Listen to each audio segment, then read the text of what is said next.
Imagine writing the same 20 lines of code every single time you need the same task done. Your program becomes enormous, repetitive, and almost impossible to maintain. Functions solve this. They let us write logic once, name it, and reuse it whenever we need it. Today we put C++ and Python functions head-to-head. Not just syntax, but execution overhead.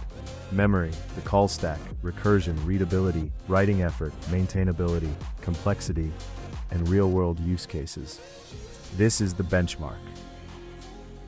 A function is a reusable block of code designed to perform a specific task. It gives you four things: modularity, because a large program breaks into smaller pieces; reusability, because one definition serves many calls; readability, because names describe intent; and maintainability, because a fix happens in one place. In C++, a declaration tells the compiler that a function exists, its name, parameters, and return type. The definition supplies the actual body. A function can be defined before it is used, with no separate declaration. A prior declaration is what you need when the definition comes later in the file. Python defines functions with the def keyword and needs no separate declaration in the C++ sense. So C++ often walks declaration, definition, call, while Python walks definition, call. Fewer moving parts to write, but also less information stated up front for the compiler and for the reader. When you write result equals add of 5 and 3, control leaves the caller.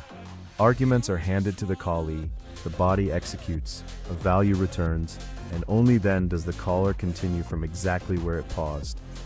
The caller is the code making the request. The callee is the function doing the work. A parameter is the variable named in the function's definition. An argument is the actual value supplied at the call site. In add of A and B are parameters. In add of 5 and 3 are arguments. Position decides which argument lands in which parameter. C++ states the type of every parameter, so the compiler checks the call before your program ever runs. In Python, types belong to objects at runtime, and parameters need no declared type. Annotations exist and help tooling, but they are not enforced by the interpreter. A function can send a result back to its caller. In C++, the return type is part of the signature, and void means nothing is returned. In Python, any function returns something. If you never write return, the result is none. Returning a value instead of mutating global state is what makes a function easy to test. C++ lets a parameter carry a default value. Call greet with no argument, and the default is used. Pass a name, and your value wins. Defaults must fill from the right, and they live in the declaration the caller can see. Python has default parameter values too, with very similar behavior. Python can pass arguments by name, in any order. Introduced with age 20 and name Alex is perfectly clear and impossible to mix up. C++ calls are positional. Different call shapes come from default arguments and overloads instead. Keyword arguments buy readability at almost no cost.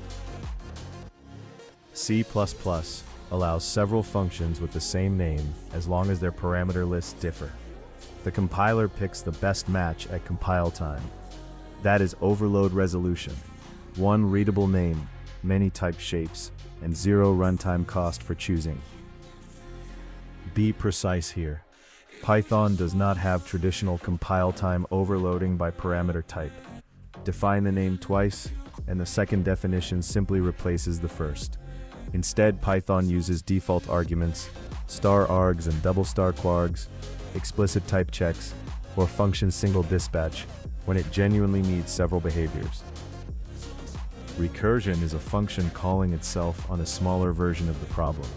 Every recursive function needs two parts: a base case that stops the descent, and a recursive case that moves toward it.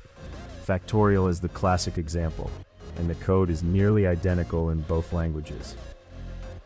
Watch what the machine does. Factorial of 5 calls 4, which calls 3, then 2, then 1. Each active call needs its own frame holding parameters, local variables, and return information. Only when the base case returns does the stack unwind, multiplying results back up. Deeper recursion means more stack in use. Both versions are order n in time and order n in space because of recursion depth. The asymptotic complexity is identical. What differs is the constant factor. Each Python call builds an interpreter frame object, while an optimized C++ call is close to native machine cost. Python also enforces a recursion limit, around 1000 by default.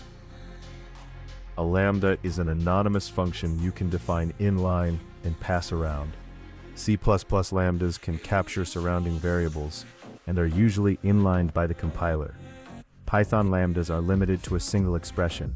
Both shine for sorting keys, filtering, mapping, and callbacks, and neither is automatically faster than a named function. Scope is where a name can be seen. Lifetime is how long a value exists. They are related but not the same thing. C++ has block, function, and global scope, with object lifetime tied to that scope unless you allocate dynamically. Python resolves names through the LEGB rule: local, enclosing, global, built-in. Pass by value copies the argument, so the function edits its own copy, and the caller's variable is untouched. Pass by reference binds directly to the original, so changes are visible outside. And no, reference is not always faster. Copying a small integer is essentially free, while a reference adds a level of indirection. For large objects like strings, vectors, or user-defined types, a const reference is the workhorse. You avoid copying potentially thousands of bytes, and const promises the caller that the function will not modify the object. Cheap to pass, safe to read. Python does not pass by reference in the C++ sense. It passes object references by assignment, so the parameter becomes another name for the same object. Append to a list inside the function, and the caller sees the change, because lists are mutable. Add 10 to an integer parameter, and nothing escapes because you only rebound a local name to a new immutable object. Here's the distinction in code. The first function mutates the object both names point to, so the caller's list really does grow. The second rebinds its local parameter, leaving the caller's value completely alone. Understanding this one difference prevents a whole category of bugs. Every call does work beyond your body. Setting up the call, handling parameters, managing a frame, and handling the return. In C++, that is a handful of machine instructions, and the compiler may inline the function away entirely. In CPython, the interpreter must go through more machinery for each call. We will not invent a figure for call overhead, because it genuinely depends on your compiler, optimization level, Python implementation, hardware, the size of the function, and how it is called. The honest conclusion: for tiny functions called millions of times, C++ generally has lower runtime overhead, and for ordinary application code, architecture matters far more. This distinction matters. A function does not automatically have one complexity. What it does decides. Returning a plus b is constant time. One loop over n elements is order n. Nested loops are order n squared. Recursive factorial is order n time and order n space. Call overhead is a runtime constant. Big O describes how cost scales as input grows. Python usually needs less syntax to express the same function. C++ states more upfront: types, return values, and how arguments are passed. Fewer keystrokes does not automatically mean better software, and neither language is universally more readable. Naming, consistency, and complexity decide that far more than syntax does. Here is the master benchmark. Not invented scores, but qualitative labels. C++ takes the advantage on call overhead, memory control, recursion depth, and type explicitness. Python takes flexibility, writing effort, and iteration speed. Complexity, maintainability, and readability are context dependent, because they depend on you far more than on the language. So when does each shine? C++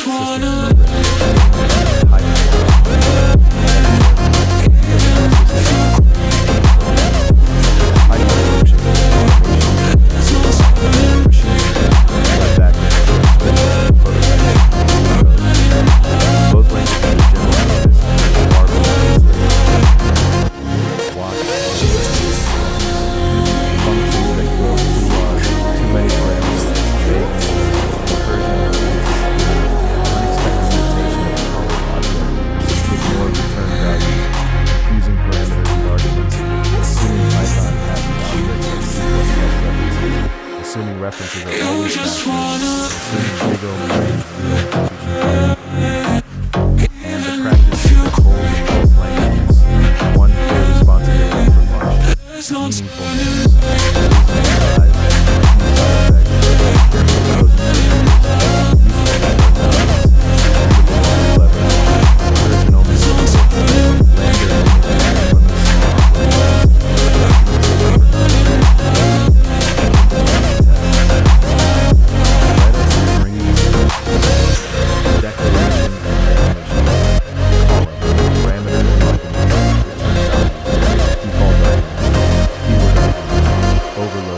recursion, lambdas, scope and lifetime, pass by value and reference, mutable and immutable objects, overhead, memory, the call stack, and complexity.